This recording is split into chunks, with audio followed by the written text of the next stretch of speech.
Hello guys, welcome back again. You're a superhero. Ngasi amuk mayamga punna yengnagaduriba video sidi Kuman media gi san gari hariba video sine ado video je thagat khibadi kuire tha manga amuk phare do ayeng hogdabane do yengminarse mayam kamain tawge habdo do engonda suggestion tawbirakpugi damakta su thagat jare mayamga punna san gari yengminarse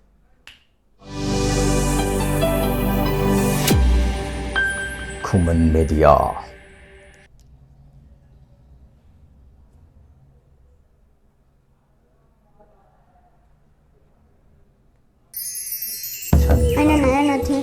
Anh sẽ đi ngay kìa. Hai kìa, hai tao kìa. Marble sana. Kalau kveld pandai. As pandai mana pandai wan. Anh nào có kia mà. San gari san thi cái tai gì đi. Bà cháu, aku đi lâu tới là kê. San gari tôi đi nghe. Lo, labuk yoroga mo halo. Aduga horen nama hoina haitha poda thinba kumakpada among langminaro San gari makti sumaina tung bajidi khang howdre Aku đi san gari tong nghe. Nungay dây. Nungay dây.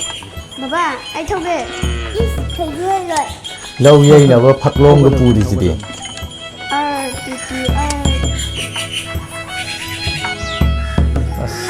Ada fajar ro lâu khao Tara je thau charungam phajai thau yam thok tok mali ne khangde akumdi hwan satana yam de kinchina karam thoga ba ngahan sanan hoigi su phawon Sairong. thok male madi marai bok phaine akhoi gi su adumaya thoadi phani thokani da wari jisu nungsi dro hodi hai ba fra tapse tapthaje phawon yamasre tapthaki jaha lo saleje eta pothala ke kanda eta pothala ni ei tulu kulu sige chairong kan bade tawre bako khongna kaw ga tak kaw chatla ga aina ri nei sida haitha poda thenbadi la kulai da Kuning ni pi kumang. Ay sen dang ke. kuning ngetti khumang ngetti sianga ka yam sanare e haba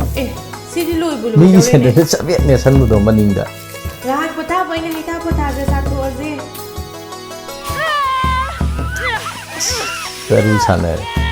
saru sanar ga yat padudi aduga numidang waram ising asaba na khongkut hambada thupado sanari ngai dari ka manole Matang piru se. haw bani sije keli jana je labuk ta chaw yam haw na ba no bap kai je hindu chumme mahi ontok na hongre da ai de duni hen chaningi ne Hau bani. Akoi ki maning lom na pan betul.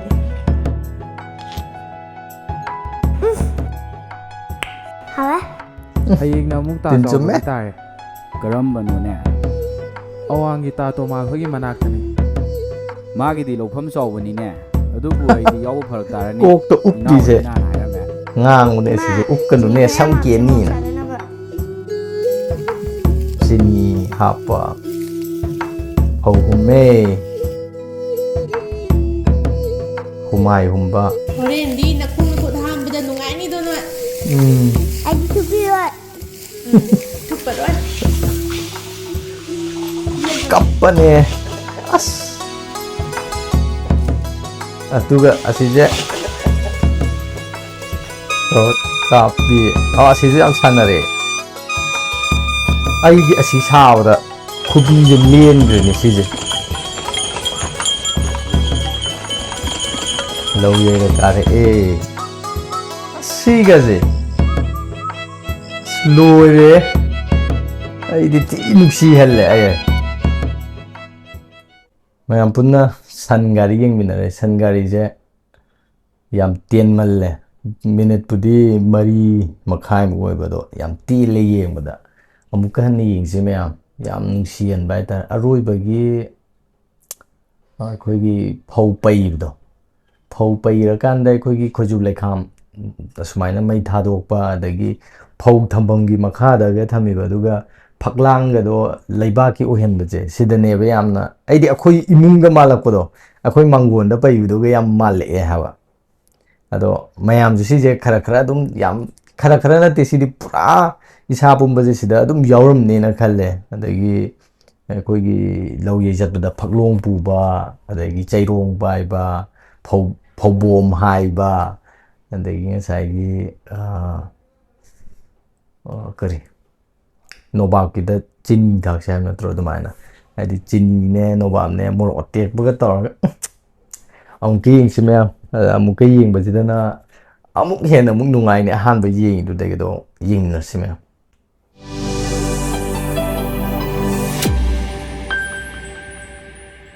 ꯌꯥꯝ ꯅꯨꯡꯁꯤꯍꯜꯂꯤꯗ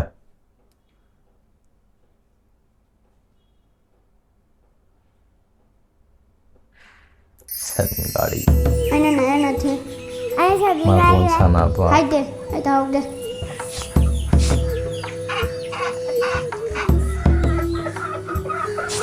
ꯀꯂꯛꯄꯗꯤ ꯄꯥꯝꯗꯦ ꯑꯁ ꯄꯥꯝꯗꯧ ꯃꯥꯜꯂꯦ ꯄꯥꯝꯗꯕ ꯋꯥꯅꯤ ꯑꯩꯅ ꯑꯃꯨꯛ ꯀꯛꯀꯦꯕꯣ ꯕꯥꯆꯧ ꯑꯩꯈꯣꯏꯁꯤ ꯂꯧꯕꯨꯛꯇ ꯂꯥꯛꯀꯦ ꯁꯟ ꯒꯥꯔꯤ ꯑꯩꯈꯣꯏꯒꯤ ꯃꯇꯝꯗꯅꯦ ꯁꯤꯁꯦ ꯁꯟ ꯒꯥꯔꯤ ꯇꯣꯡꯕꯩ ꯃꯍꯨꯠꯇ ꯇ꯭ꯔꯦꯛꯇꯔꯁꯦ ꯂꯥꯛꯑꯣ ꯑꯩꯈꯣꯏ ꯏꯟꯖꯤꯟ ꯍꯥꯏꯌꯦ ꯑꯗꯨꯒ ꯏꯟꯖꯤꯟꯁꯦ ꯍꯣꯔꯦꯟ ꯑꯃ ꯍꯣꯏꯅ ꯍꯩꯊꯥ ꯇꯣꯡꯕꯅꯦꯕ ꯍꯣꯠꯅꯔꯤꯁꯦ ꯄꯣꯊꯥꯕꯗ ꯑꯃꯨꯛ ꯂꯥꯛꯃꯤꯟꯅꯔꯣ ꯆꯤꯡ ꯆꯠꯄ ꯑꯗꯒꯤ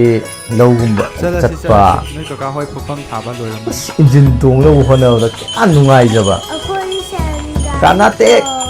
ꯏꯟꯖꯤꯟ ꯇꯣꯡꯉꯦ ꯇꯣꯡꯒꯦ ꯅꯨꯡꯉꯥꯏꯒꯦ ꯂꯥꯏꯁꯜꯂꯛꯐꯧꯗ ꯑꯣꯏꯔꯁꯨ ꯇꯣꯡꯍꯧꯒꯦꯕ ꯀꯥꯏꯅ ꯍꯥꯏꯗꯣꯏꯅꯦꯕ ꯅꯨꯡꯉꯥꯏꯒꯦ ꯕꯕꯥ ꯑꯩ ꯊꯧꯒꯦ ꯑꯩ ꯊꯧꯒꯦ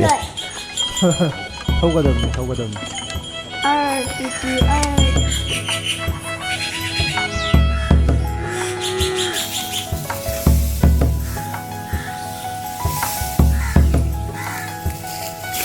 ꯇꯥꯔꯥꯁꯦ ꯐꯧ ꯆꯔꯣꯡ ꯌꯥꯝ ꯐꯖꯩ ꯐꯧ ꯌꯥꯝ ꯊꯣꯛꯇꯧ ꯃꯥꯜꯂꯤꯅꯦ ꯃꯣꯏꯒꯤ ꯋꯥꯔꯤ ꯁꯥꯟꯅꯕꯩ ꯃꯑꯣꯡꯁꯤꯁꯨ ꯇꯥꯕꯗ ꯌꯥꯝ ꯅꯨꯡꯉꯥꯏꯕ ꯌꯥꯝꯅ ꯄꯨꯟꯁꯤꯅ ꯀꯔꯝ ꯊꯣꯛꯑꯒꯕ ꯅꯦꯆꯔꯦꯜ ꯇꯥꯕꯗ ꯑꯣꯏꯕ ꯐꯧꯕꯣꯟ ꯗꯥꯏꯂꯣꯒꯁꯤꯡꯁꯦ 90ꯃꯨꯛꯇꯤ ꯊꯣꯛꯈꯤ ꯃꯥꯜꯂꯦ ꯃꯥꯗꯤ ꯃꯔꯥꯏꯕꯛ ꯐꯩꯅꯦ ꯑꯩꯈꯣꯏꯒꯤꯁꯨ ꯑꯗꯨꯃꯥꯏꯅ ꯊꯣꯛꯑꯗꯤ ꯐꯅꯤ ꯊꯣꯛꯀꯅꯤꯗ ꯊꯣꯛꯀꯅꯤꯗ ꯍꯩꯔꯥ ꯍꯩꯔꯤ ꯍꯧꯗꯤ ꯍꯥꯏꯕ ꯈꯔ ꯇꯞꯊꯁꯦ ꯇꯞꯊꯁꯦ ꯐꯧꯕꯣꯟ ꯌꯥꯝꯃꯛꯇ꯭ꯔꯦ ꯊꯛꯊꯛꯀꯤꯁꯦ ꯍꯥꯟꯅ ꯂꯣꯏꯁꯜꯂꯁꯦ ꯍꯩꯊꯥ ꯄꯣꯊꯥ ꯂꯥꯛꯇ꯭ꯔꯤꯀꯥꯟꯗ ꯍꯧꯖꯤꯛꯇꯤ ꯂꯧ ꯌꯩꯕꯒꯁꯦ ꯃꯦꯆꯤꯟꯅ ꯌꯩꯔꯤꯅꯦꯅ ꯑꯁ ꯂꯣꯏꯅ ꯇꯧꯈ꯭ꯔꯕꯅꯤꯅꯦ ꯇꯧꯔꯤꯁꯦ ꯑꯌꯥꯝꯕꯅ ꯃꯦꯆꯤꯟꯅ ꯌꯩꯈ꯭ꯔꯦ ꯍꯧꯖꯤꯛ ꯍꯥꯏꯅꯔꯤꯉꯩꯁꯤꯗ ꯍꯩꯊꯥ ꯄꯣꯊꯥ ꯊꯤꯟꯕꯗꯤ ꯂꯥꯛꯄꯨ ꯂꯥꯛꯑꯦꯗ 1% ꯃꯨꯛꯀ ꯈꯛ ꯑꯣꯏꯔꯝꯒꯗ꯭ꯔꯥ ꯈꯪꯗꯦ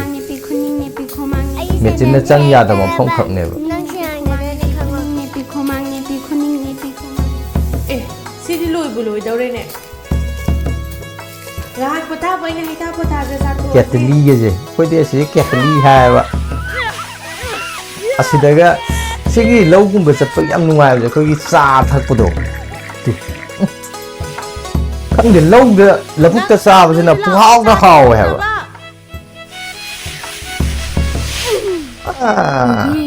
ꯅꯣꯏ ꯕꯥꯆꯧꯒꯤ ꯃꯊꯪ ꯄꯤꯔꯨꯔꯁꯦ ꯍꯣꯏ ꯊꯝꯕꯧꯒ ꯍꯥꯞꯄꯒ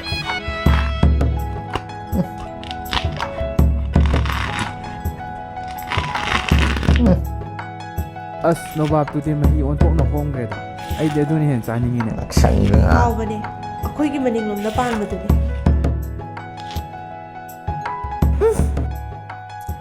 ꯍꯥꯎꯋꯦ ꯑꯣꯛꯇ ꯎꯞꯄꯁꯤꯁꯨ ꯌꯥꯝ ꯁꯥꯟꯅꯔꯛꯄꯅꯦ ꯍꯥꯏꯕ ꯑꯩꯈꯣꯏꯁꯦ ꯀꯔꯝꯕꯅꯣꯅꯦ ꯑꯋꯥꯡꯒꯤ ꯇꯥꯇꯣꯝꯕ ꯑꯩꯈꯣꯏꯒꯤ ꯃꯅꯥꯛꯇꯅꯤ ꯃꯥꯒꯤꯗꯤ ꯂꯧꯐꯝ ꯆꯥꯎꯕꯅꯤꯅꯦ ꯑꯗꯨꯕꯨ ꯑꯩꯗꯤ ꯌꯥꯎꯕ ꯐꯔꯛ ꯇꯥꯔꯅꯤ ꯏꯅꯥꯎ ꯍꯣꯏꯒꯤꯅ ꯍꯥꯟꯅ ꯍꯥꯏꯔꯝꯃꯦ ꯏꯃꯥ ꯆꯤꯅꯤ ꯈꯔ ꯌꯥꯝ ꯍꯥꯞꯁꯦ ꯃꯣꯔꯣꯛ ꯁꯥꯗꯅꯕ ꯆꯤꯅꯤ ꯈꯔ ꯌꯥꯝ ꯍꯥꯞꯁꯦꯕ ꯆꯤꯅꯤ ꯈꯔ ꯌꯥꯝ ꯍꯥꯞꯁꯦ ꯃꯣꯔꯣꯛ ꯁꯥꯗꯅꯕ ꯆꯤꯅꯤ ꯑꯉꯧꯕꯗꯒ ꯍꯣꯔꯦꯟꯗꯤ ꯅꯈꯣꯡ ꯈꯨꯠ ꯍꯥꯝꯕꯗ ꯅꯨꯡꯉꯥꯏꯅꯤꯗꯣ ꯅꯣꯏ ꯑꯩꯗꯤ ꯊꯨꯞꯄꯤꯔꯣꯏ ꯑꯩꯗꯤ ꯊꯨꯞꯄꯤꯔꯣꯏ ꯍꯥꯏꯔ ꯀꯞꯄꯩ ꯁꯤꯟꯗꯨꯗꯤ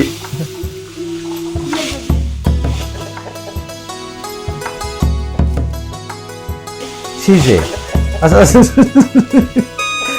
bakkanan thota abna base. Asa. Pe khonjel lai. Ni tare. Lau ye lo rakare sise. Bora machu gaje. Plastic की बोरा ना तब कोई सिजे सुतली बोरा का है ना तुम्हारे हाल लोई रहे हैं बसे नंग हो दे है बा फट लोई रहे बा मैं हम पुन्ना संगारी की मिलने गए संगारी से सीधे संगारी तो मुझे दी आई दी ठेंगना हो दे बको कोई संगारी की चकादो दी ठेंगना रहे कोई संगोइदा संगारी चकादो ngaर ले बको तुंगबो फंगौद्राम को सनगारी जे खरदी उरे याम तांगना उरे बको अदुगा सिदा सनगारी जे लौथोखरब मतुंग अतै सिदि लोय थेंगनरे लबुक चतपा कोइन ट्रैक्टर टोंगे जे अखोइगी दचिंगलेम बोयगी बाबा जे सिजे मोय दचिंगलेम बोयगी ट्रैक्टर लेबा अदो कानाटेक सिने हेक थौवे दचिंगलेम बोय बाबा जे कांटेक होवे अखोइना कानाटेक सिने हेक थौबसिदा कानाटेक इंजिन जैक थोरबगा खंगदे आंगांग ओइ कमाय दो चीलगा अखोइगी इंजिन ममाय लेबजिगो येंगुदे नुंगायबदो मनिंग हंदना खोतना मोइगी गैरेज की टाइप ता लेबो अदुदगी इंजिन थौदोरपजे याम नुंगायबदो इसादा अदुना अम तोंगे ना दगी लांगोंदा खरा तोंगबा दे दुमाइना याम तौरिएबको इस अखोइ थोदि लांगोंदा हाइदरगा मकोकदा langun yung bang yaw ne ninjang ne uju po as sathi ne adudo ado adi angang oringai ni na khangde pangtung de tungning ye ba gari jat se hau so dum engine tungning ya ta adagi trailer daga tong gada ha trailer engine de tung ba je sung ngai te phambam du ju ai yot ta phammaga jam nungai te ba du orju adum tungning be do अदगी trailer दगे तोंग बंग सोंग लंबीना गा फत्तबगा अदो अदुम तोंगनिंगे हबा इसाजे अंगांग ओरिङैदा हौजिक तोंगनिंगे अदो अंगांग ओरिङैदा मतेक अम खक्तंग ओरजु अखोइ कानाते ओइना लौ येइबा चटखिबा नत्रगन अतोपा थबक चटपा चिंगदा चटपा अदुम हेक तोरकांदा कानाते लाइसलक फौगदे याहोगे हायरगा अदुमाने मते अमा तोंगगा याम नुंगाइजबदा अदै कुमधरगा अमु लेहौबा हाइतारे अदो सिजे मयाम दसु लोइना थोंगनी ना खले यामना अदुना मयाम द फावदो कमेंट द थंबिरमो अई ओइनदी याम नुसी हाइतार येंग मतम द दुगा सिदा फाव बोरा दगी अई ngasa खोजु लेखाम थाबा सानरीबा वारी कोकदा नोबाब मकु उपा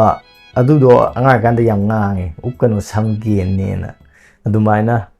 मैम सिजे अयाम लोई थेंगनरामनिना खल्ले मैम की एक्सपीरियंस सिजे येंगब मतुंगदा कमाइन तौगे हाबदुसु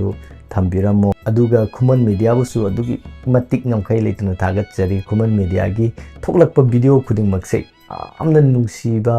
एकोइ खुदिंगमक अदुम चानरगा लेबा चुनरगा लेबदो ओए अदुगा सि खंगौदबा थेंगनहौदबा मैम अमजु थेंगनरने हाइतारे अदुगा अइना मैमदा हाइजनिंगबा अंगांगना गाड़ी तोंगे असवाइबोक्तंग ओरजु यावजगे अदगी खंगदे अंगांग दी गाड़ी am tungning bane adai engine thauba auto tong thauba du oitar ga chung aktang dor chu thongal matek to edi sumang dei na thongal do khatang thodok poitar ga chu kitang dor chu tonghal laga thamhan biram mai tar adugi nungai ba do adudo punsi gi kaw ngam de hai tare kana tikna ga tonghan gi ba tamchana tonghan ba adagi moi matung illaga kochak chakpa adugum ba do amna punsi gi कावररोइदबा memory नि हाइतारे अदो सिगुम्बजे ma'am आगांगिंजु पिबियो हाइतारे हाइजरी अदो नसिगी ओइनदी video से मतंग स्वाइद लोइसिनजरी सनगारी याम नुंगाइबा video ने मतुंगदसु नुंगाइबा video मयाम अमा खुमन media दगी ngaijari हाइबसे थमजरगा नसिगी ओइनदी पुमनमपु पांथोइबना अमुक हना खुरुमजरी बाय गाइस